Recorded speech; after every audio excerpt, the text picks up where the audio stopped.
By one అన్నారు ఇండస్ట్రీలో, అంటే క్రషర్ సైడ్ నుంచి ఇంకా తక్కువ మంది వచ్చారు, వాళ్ళ తరపున అందరు రాలేకపోయారు. ముందుగా మీడియా మిత్రులందరికీ నమస్కారాలు. మేము డి హీరేహాళ్ళు మండలంలో ఉన్నటువంటి స్పాంజ్ ఐరన్ క్రషర్లు ఇండస్ట్రియలిస్టులు మేమంతా.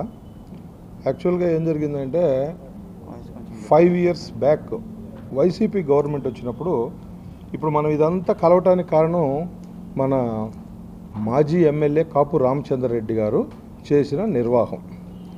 గత 5 సంవత్సరాల క్రితం గవర్నమెంట్ వచ్చినప్పుడు మా క్వారీలో పట్టపగలు 50,000 టన్నులు వాళ్ళ కొడుకు దౌర్జన్యంగా మా దగ్గర నుంచి 50,000 టన్నులు స్టోన్ని తరలించి వితౌట్ ట్యాక్స్ వితౌట్ పేమెంట్ తీసుకెళ్ళి వాళ్ళు డిపార్ట్మెంట్లో మా మీద కంప్లైంట్ చేసి మా క్వారీని ఇమీడియట్గా ఒక నెల రోజుల్లో మూయటం జరిగింది.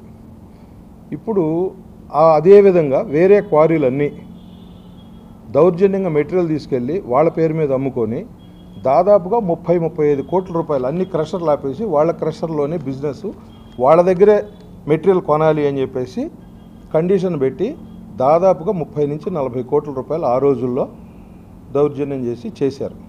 తర్వాత రిగార్డింగ్ స్పాంజ్ ఐరన్లకు వచ్చేసరికి గ్రీన్ ట్రిబ్యునల్ అని చెప్పి ఎగ్జిస్టింగ్ 10 సంవత్సరాల నుంచి నడుస్తున్న ప్లాంట్ల మీద 7 కోట్ల రూపాయలు పెనాల్టీలు వేసి దాన్ని బెదిరించి ప్రతి నెల 30 లక్షల రూపాయలు తీసుకొని గవర్నమెంట్ పోయేదాకా తీసుకొని గవర్నమెంట్ పోయిన తర్వాత ఇప్పుడు అక్కడ టికెట్ కూడా ఇవ్వలేదు. ఇవన్నీ ఇంటెలిజెన్స్ రిపోర్ట్లో వైసీపీకి వెళ్ళిపోయినాయి, రిపోర్ట్లన్నీ వెళ్ళిపోయిన తర్వాత వాళ్ళకి టికెట్ ఇవ్వలేదు.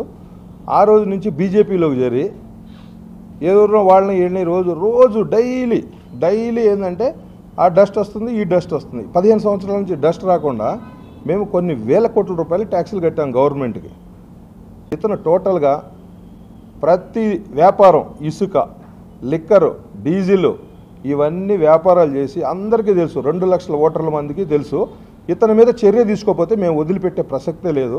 అందరినీ ప్రజల్ని ఇబ్బంది పెట్టి భయభ్రాంతులను చేసి రోజు డిస్టర్బెన్స్. మేము ట్యాక్స్ పేయర్స్, మేమేమి రాజకీయాలు చేసేవాళ్ళం కాదు, మేమేమి ఇంకోటి చేసేవాళ్ళం కాదు. వాళ్ళు మేము వచ్చాము. ఇప్పుడు మేము బయటకు ఎందుకు వచ్చామంటే ఇకన ఈ రోజు నుంచి ఆయనది ఏమేమి ఉండయో అన్నీ మేము గవర్నమెంట్కి చెప్తాం. చంద్రబాబు నాయుడు గారు ఎవరిని తప్పు చేసిన వాళ్ళని ఎవరిని వదిలేది లేదు, సొంత పార్టీ వాళ్ళని కూడా వదిలేదు లేదు, మాకు తెలుసు. మేము ఒక టికెట్ మీద 3 సినిమాలు చూపించారు మాకు.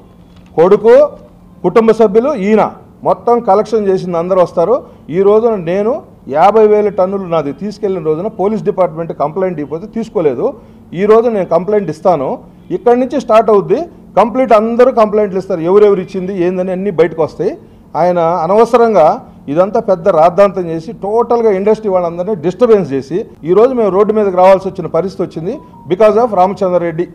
ఈ విషయం చంద్రబాబు నాయుడు గారికి, పవన్ కళ్యాణ్ గారికి, బీజేపీ చీఫ్ పురంధరేశ్వరి గారికి తెలియపరుస్తాం. లాస్ట్కి కూరగాయలు అమ్ముకునేవాడిని కూడా వదిలిపెట్టలా. ఇలాంటి ఎమ్మెల్యేని మేము ఈ 30 సంవత్సరాల దీంట్లో మేము ఎప్పుడు చూడాల. లాస్ట్కి పైపులు వేసుకుని నీళ్లు పెట్టుకునే రైతన్నాను కూడా 10,000, 5,000 అది కూడా వసూలు చేశాడు. అసోసియేషన్ నుంచి సిబిఐకి రాసాం. ఏమని రాసామంటే ఇక్కడ మెటీరియల్ సీజ్ చేశారు, దీనికి ఫెన్స్ లేదు, కాపాడటం కష్టమైద్ది. ఈ మెటీరియల్ని ఆక్షన్ వేసి అమ్మేసి ఆ డబ్బుని గవర్నమెంట్లో డిపాజిట్ చేసి ఆ డబ్బు కోర్టు కేసు తెలిసిన తర్వాత ఎవరికైతే వాళ్ళకి మైన్ ఓనర్కి పోతే మైన్ ఓనర్కి, గవర్నమెంట్కి వస్తే గవర్నమెంట్కి ఇవ్వమని చెప్పి మేము ఈయనకన్నా ముందు సిబిఐకి రాసాం. Thanks for watching this video. ఈ వీడియో మీకు నచ్చినట్లయితే లైక్ చేయండి, షేర్ చేయండి, సబ్స్క్రైబ్ చేసుకోండి. మన రాయదుర్గం ఆర్డీజీ న్యూస్. మా లేటెస్ట్ న్యూస్ అప్డేట్స్ కోసం నోటిఫికేషన్లు రావడానికి బెల్ బటన్ని యాక్టివేషన్ చేసుకోండి.